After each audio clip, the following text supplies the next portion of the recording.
Il y avait un contrat social parmi tous les pays du Moyen-Orient et de l'Afrique du Nord qui tient compte de trois facteurs. L'État était l'employeur majoritaire dans le secteur formel.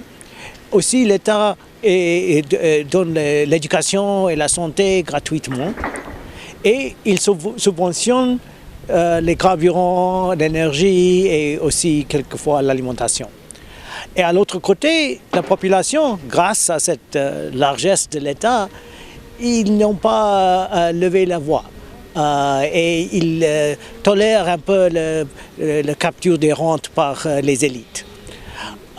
Et ce contrat social a réussi de quelquefois, c'est-à-dire le taux de pauvreté est très, très bas dans ces pays, le niveau d'éducation, de scolarisation a augmenté, les maladies infantiles sont diminuées, les choses comme ça.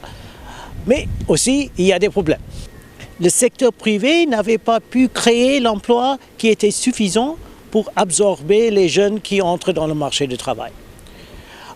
Donc le niveau de chômage est très élevé, c'est le niveau de chômage le plus élevé du monde, c'est dans cette région. Et aussi le niveau de chômage pour les jeunes était 2 ou 3 fois le niveau moyen. Aussi les systèmes d'éducation, il y avait des problèmes de qualité.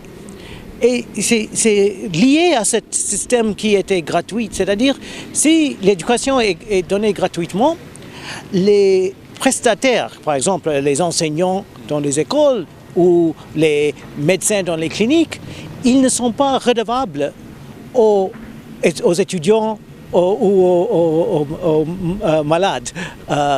Et avec ça, la qualité est devenue très faible. Et la plupart des gens, ils envoient les enfants pour les études privées dans les écoles privées. Et ça donne un peu c'est un contrat social cassé, si vous voulez. La solution, je crois, c'est vraiment de penser d'un nouveau contrat social.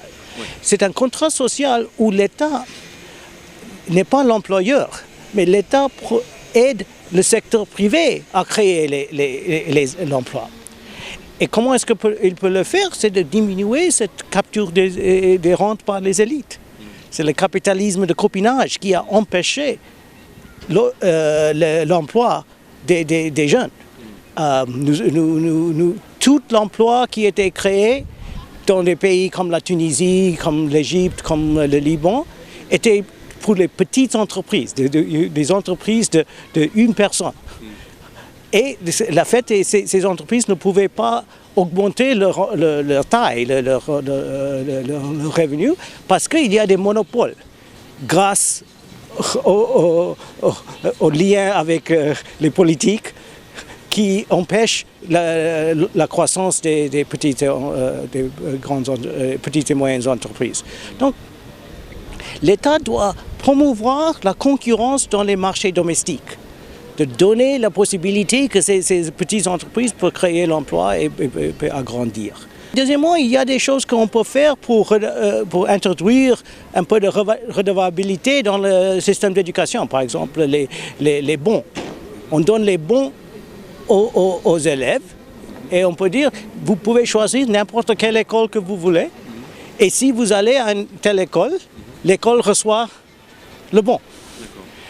Donc ça donne une incitation aux enseignants à arriver à la classe, ou les médecins à arriver aux cliniques. La troisième partie du contrat social, c'est que le citoyen soit impliqué dans les décisions.